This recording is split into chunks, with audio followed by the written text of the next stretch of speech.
Khanna of California. Congressman, I have been of the opinion on this show that you guys got to work this out and move quickly, and it does seem like a deal is close, which I take it as good news. Do you see it as good news?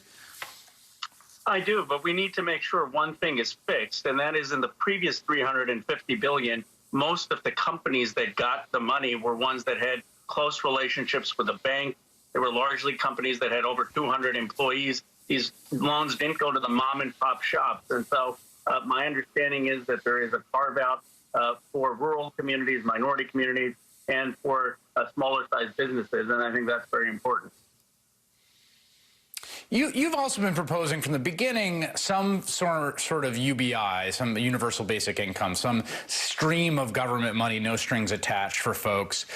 There's a version of that in that there's a $1,200 check or deposit for people making under a certain threshold, but that's a one-time payment. You want something more long-term. Why?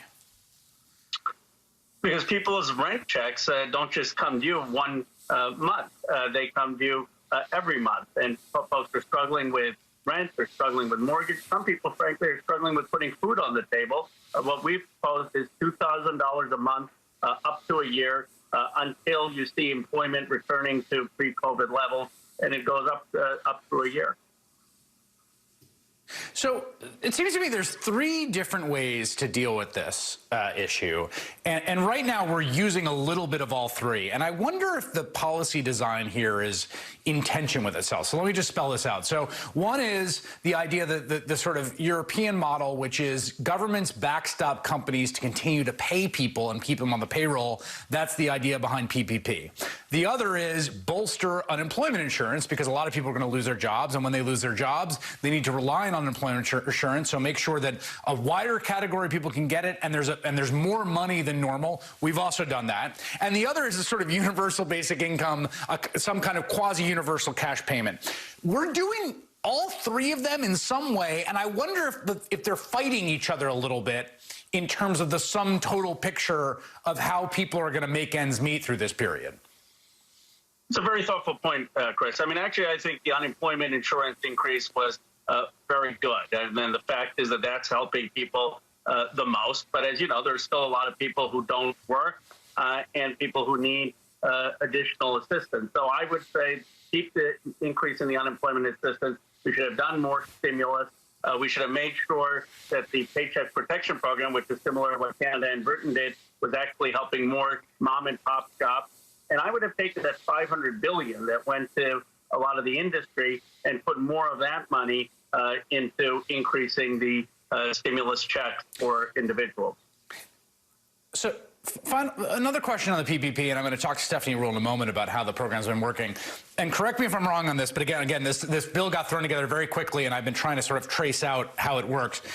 The bolstered unemployment insurance doesn't have a capped authorization, right? There's not a pot of money where we say, this is the sum total of unemployment insurance available, and first come, first served, and we might run out. And if we run out, we have to reauthorize. The small business payroll protection program did have that, and it went out right away.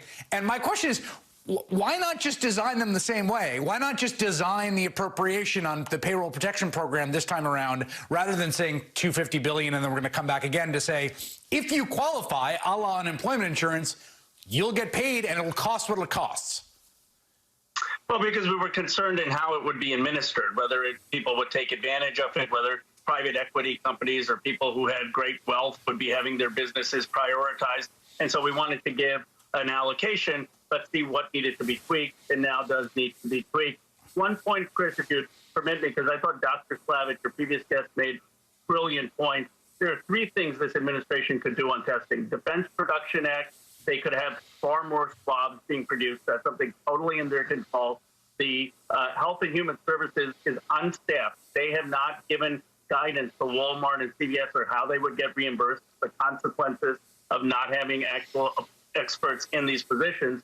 And finally, they could have FEMA funded. Remember, this administration took funding away from FEMA and put it into going after undocumented immigrants. FEMA actually could be reauthorized by this president to set up those mobile testing sites. So this president can do exactly what Dr. Slavitt wants him to do. That's a great point about FEMA, particularly Congressman Khanna. Thank you so much.